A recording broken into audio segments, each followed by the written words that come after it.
Кумановската фирма Простор ги изработува идејниот и основниот проект за изградба на секундарна гасификациона мрежа во Штип, соопшти градоначалникот Благој Бочварски.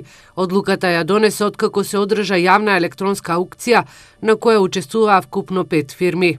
Јавната аукција е завршена со тоа што учествуваа 5 компании, од кои најевтина беше компанијата Простор од Куманово, која што е подготвена и дала понуда за 700.000 денари да го гасифицира, да ја испроектира гасификацијата на градот Штип.